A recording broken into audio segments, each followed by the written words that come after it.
So, quick disclaimer before anything else, I am not nearly done with this game. And if you're wondering how I've managed to play so little of a game that's been out for almost a week, well, life usually gets in the way.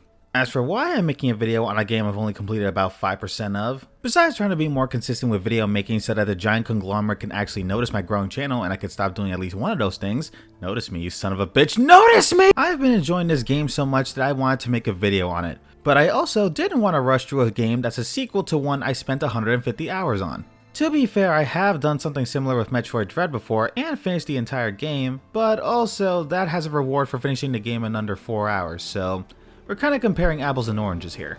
Something these games do have in common though is the quality. I'm not going to mince words here. This game is fucking amazing and is everything I wanted in a sequel to this game and more. So far at least. Please God, do not let this game peak in its first few hours. But seriously, do you have any idea how much I love this game? I liked the side content. I literally spent a good 5 minutes talking about how shitty the side content was in the first game, and now I've done nothing but do the side content. I feel so bad for Aaron, he's probably dead by now. But fuck it, he ain't cooking, bro. Your last customer mentioned your cooking really kept him going out in the wild. Where I'm headed, I could use some of that. I would be happy to oblige, especially since you have the decency to ask pleasantly. But my special groove griddle is no more. Without it, I can't cook any of my signature dishes.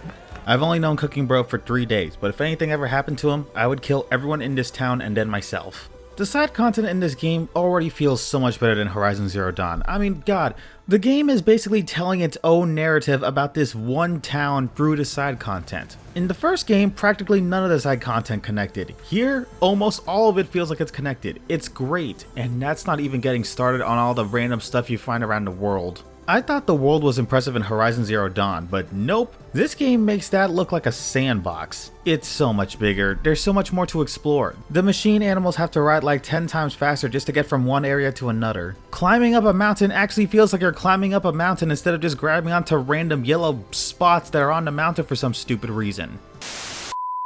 Hey, it's Chris. I'm currently editing the video you're watching, and while I was trying to find footage of, the climbing section that was supposed to be here, I spent 30 minutes trying to find an actual place to climb in this game, and I just didn't find any, except for these really awkward looking and obvious rocks. Compare that to Forbidden West, where I literally found a place to climb in about 1 minute. It also looks way more natural, and the only reason it has any marks is because of your focus. So, an actual story-related game mechanic. Just figured I'd throw that out there. Okay, back to the main show.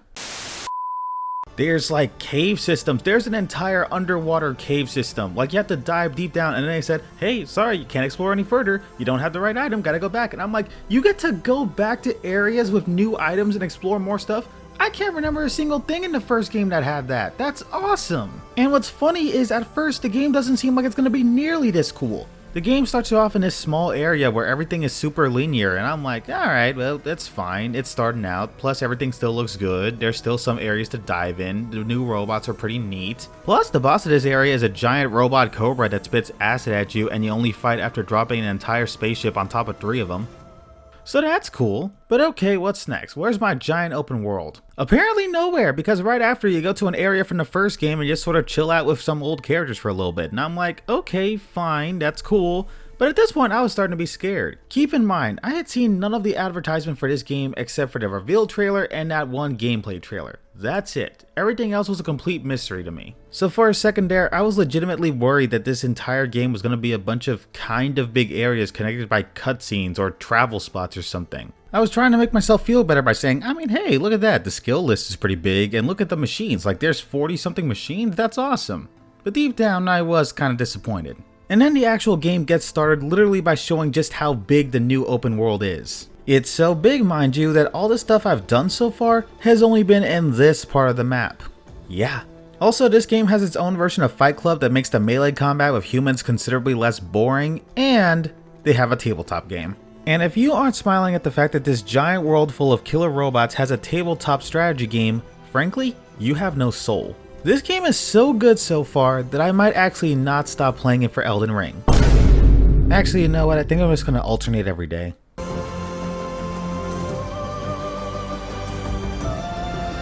You Bastards.